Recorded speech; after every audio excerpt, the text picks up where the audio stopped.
পৃথিবীতে বা বাংলাদেশে একমাত্র আমি একা না যে কিনা বিয়ে ভেঙে আবার বিয়ে করছে।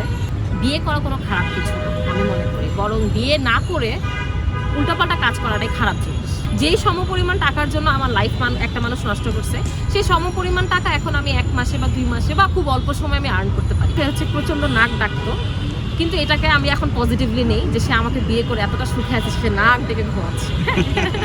আমি ইনশাল্লাহ এটা দেখার জন্য, এই তুফান মুভিটা দেখার জন্য ইনশাল্লাহ আমি সিনেমা হলে যেই মুভিটা দেখি। যারা এই ধরনের কথা বলে তাদের জ্ঞানের কিছু ঘাটতি আছে, সো তাদেরকে নিয়ে আমার আসলে কিছু বলার নেই। যারা জানে না আমি তাদেরকে জাস্ট জানালাম। ফুড আপি ভাইরাল হওয়ার জন্য ভাইরাল হতে চায় না ভাইরাল করতে চায়?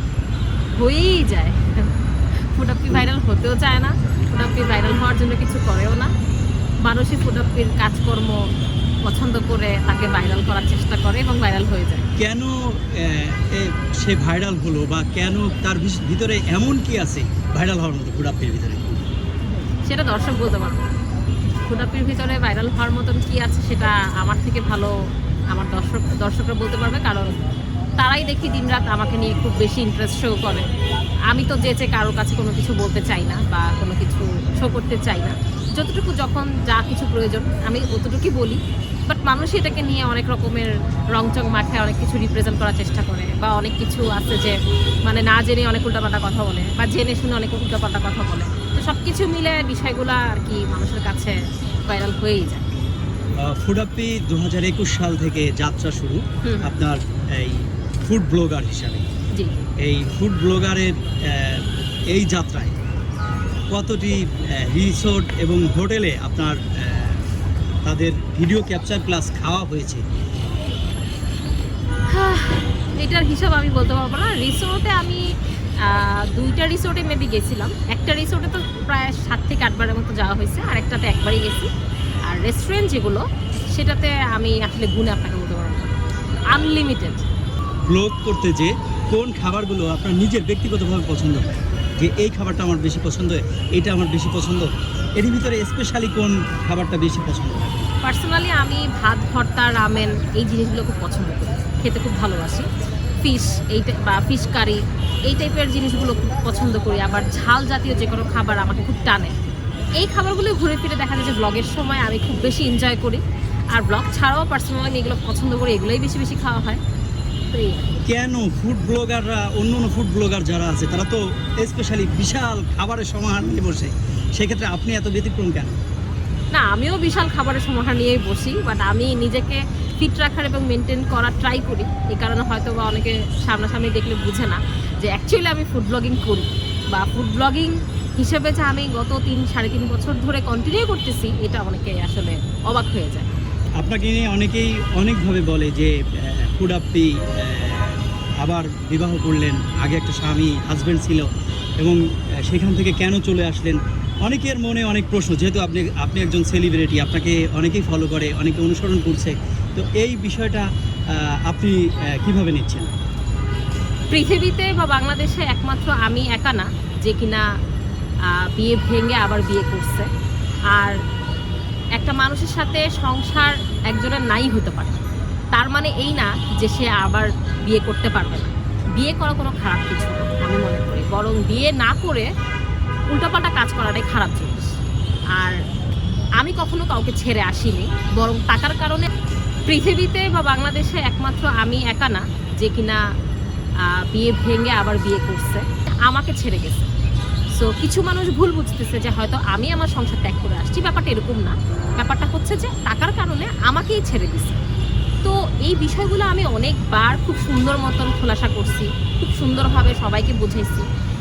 যারা ভালো মানুষ তারা বুঝতে পারছে, আর যারা অতি ভালো মানুষ তারা বুঝেও না বুঝের ভান করছে। সো তাদেরকে নিয়ে আমার এক্সট্রা আর কিছু বলার নেই। আচ্ছা আপু, আপনার একটা কথা খুব ভাইরাল হয়েছিল, যেটা হলো মান্থলি 10 লাখ টাকা আর্নিংয়ের ব্যাপারটা যে আপনি শেয়ার করছিলেন, সেটা নিয়ে অনেক বেশি ট্রল হয়েছে, প্লাস অনেকে পজিটিভ ভাবেও নিছে।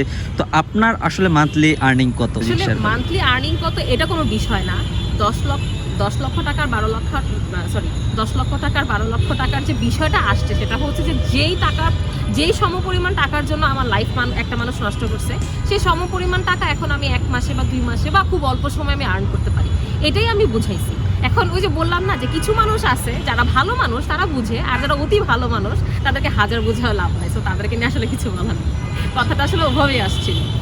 এই যে টাকার কারণে চলে আসা, আপনাকে ছেড়ে চলে যাওয়া, আপনি পরবর্তী সময়ে টাকার সন্ধান পাওয়া বা দেখা, এটাকে আপনি কিভাবে নেন? আমি দেখি এভাবেই যে টাকা দিয়ে কখনো সম্পর্ক গড়ে ওঠে না, টাকা দিয়ে সবসময় সম্পর্ক হচ্ছে ভেঙে যায়। টাকার কারণে মানুষের কখনো মানে উপকার না যতটুকু হয় তার থেকে বেশি ক্ষতিই হয়। সো টাকা পয়সা নিয়ে আমি আসলে অত বেশি মাথা ঘামাইও না, আমি কেয়ারও করি না। টাকা আসলে আমি আমার লাইফস্টাইল চেঞ্জও করি না, আমি টাকা পয়সা পাত্তাও দিই না, খুব একটা বেশি মানে গরজও করি না। হ্যাঁ, ডেফিনেটলি জীবন যাপনের জন্য টাকা অনেক ইম্পর্টেন্ট, এটা ট্রু। বাট টাকার কারণে খারাপ কিছু করব বা খারাপ কিছু আমি হয়ে যাব, এটা আমার সাথে সম্ভব না। বা এই ধরনের নিকনেম থাকে কিনা যেটা আপনাকে ধরুন ভাইকে খুব একান্ত আপন করে ডাকে, তো এই বিষয়টা যদি আমাদেরকে একটু জানাই। হ্যাঁ, এটা অবশ্যই জানাবো, কেন জানাবো না। এটা অনেকেরই জানা নাই, এটা আমি সবার উদ্দেশ্যেই বলতেছি। সেটা হচ্ছে বাবাই। এই শব্দের অর্থ হচ্ছে প্রিয়তম। এটা হতে পারে আমার সন্তান, হতে পারে আমার নিজের বাবা, হতে পারে আমার মা, হতে পারে ভাই, হতে পারে ছোট ভাই, ছোট বোন, বা আমার হাজব্যান্ড, এটা যে কেউই হতে পারে। বা যদি আমি ছেলে হিসেবে চিন্তা করি সেটা আমার ওয়াইফ। বাবাই শব্দের অর্থ হচ্ছে প্রিয়তম।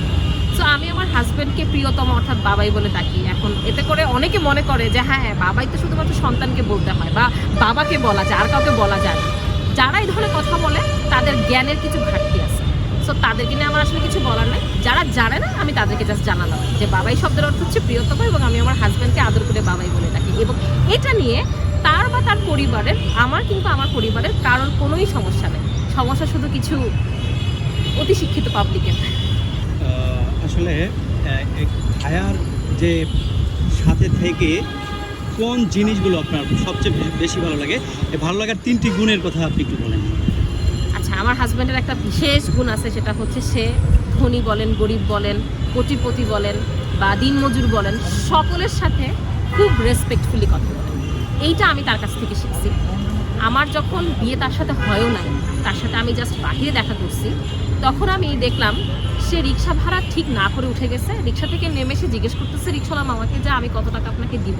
এটা দেখে আমি এতটা অবাক হয়েছি, এটা আমি সারা জীবন মনে রাখবো যে যেখানে আমরা 5-10 টাকার জন্য রিক্সাওয়ালা মামাদের গায়ে হাত তুলি, সেখানে সে জিজ্ঞেস করতেছে যে আমি আপনাকে কত টাকা দিব। এটা দেখে আমি এতটা মুগ্ধ হয়েছি, এবং তার সাথে বিয়ের পরবর্তী সময়ে আমি এতটা মুগ্ধ হই তার ব্যবহারের কারণে, তার আচার আচরণের কারণে, যে সে প্রত্যেকটা শ্রেণীর মানুষকে এতটা রেসপেক্টফুলি কথা বলে, বলার মতো না। হয় না অনেক সময় যে হ্যাঁ, আমরা কিছু রিচ পিপলকে শুধুমাত্র রেসপেক্ট করি, পুয়ার পিপলকে খুব ডমিনেট করি, তার ভিতরে এই জিনিসটা নেই। এটা মারাত্মক একটা ভালো গুণ। আর ভালো না লাগার ভিতরে কি আছে? আগে ছিল, সে হচ্ছে প্রচন্ড নাক ডাকতো, কিন্তু এটাকে আমি এখন পজিটিভলি নেই যে সে আমাকে বিয়ে করে এতটা সুখে আছে, সে নাক ডেকে ঘুমাচ্ছে। আর খারাপ এখনও হ্যাঁ একটা আছে, সেটা হচ্ছে যে সে মানে গেমসে একবার ঢুকলে, একবার বসলে আর কোনোভাবে তাকে এখান থেকে ওঠানো যায় না। এটা খুব বিরক্তি লাগে আমার কাছে। এছাড়া তার আর কোনো খারাপ কোনো কিছু নেই। আপু কি রাইট নাও এখন কন্টেন্ট ক্রিয়েটই করতেছেন, নাকি আদার্স কোনো জব বা আদার্স কোনো প্রফেশনের সাথে যুক্ত আছেন? আমি জব করতাম টেকউইশপ গ্রুপে, বাট বাবু হওয়ার কারণে আমি জবটা ছেড়ে দিয়েছিলাম। এখন আমার জব করার আসলে তেমন কোনো ইচ্ছা নাই, কারণ কন্টেন্ট ক্রিয়েশনে আমি যথেষ্ট স্বাচ্ছন্দ্য, আলহামদুলিল্লাহ খুব ভালো। আর আমি প্রাইভেট হোক পাবলিক, যে কোনো একটা ইউনিভার্সিটি থেকে আমার ইচ্ছা আছে পিএইচডি করার, এমফিল করার। সেটার জন্য আমি একটুখানি পড়াশোনা নিয়ে ব্যস্ত, আর পাশাপাশি সংসার তো থাকেই। সংসার করতেছি, পড়াশোনা করতেছি, ব্লগিং করতেছি, ব্র্যান্ড প্রমোশনের কাজ করতেছি। আপু, সম্প্রতি শাকিব খানের তুফান সিনেমার ট্রেজার বের হয়েছে, আপনি নিশ্চয়ই দেখেছেন। এই শাকিব খানের তুফান নিয়ে আপনার কেমন দেখলেন, বা শাকিব খান সম্পর্কে কিছু বললেন? আলহামদুলিল্লাহ, মাশাআল্লাহ, খুবই ভালো।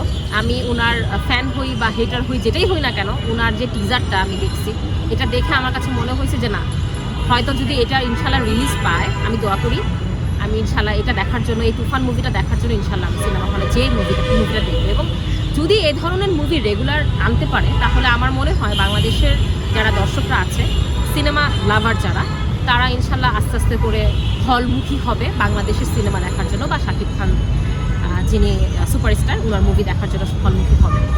তো সর্বশেষ দর্শকদের উদ্দেশ্যে যদি কিছু বলার থাকে? দর্শকদের উদ্দেশ্যে বলবো যে এই যে আমার পেজ যখন ছিল না, মাঝখানে প্রায় 25 দিনের মতো, ওই সময়টাতে যে আপনারা আমার জন্য দোয়া করছেন বা আমাকে মিস করছেন, সেজন্য আমি চিরজীবনের জন্য আপনাদের প্রতি কৃতজ্ঞ। আর আমি আসলে কখনো ভাবতেই পারি নাই যে আমার পেজ ডিসেবল হয়ে গেলে আমার পাশাপাশি আমার কলিগরা, আমার দর্শকরা আমার মতোই সেম কষ্টটা পাবে।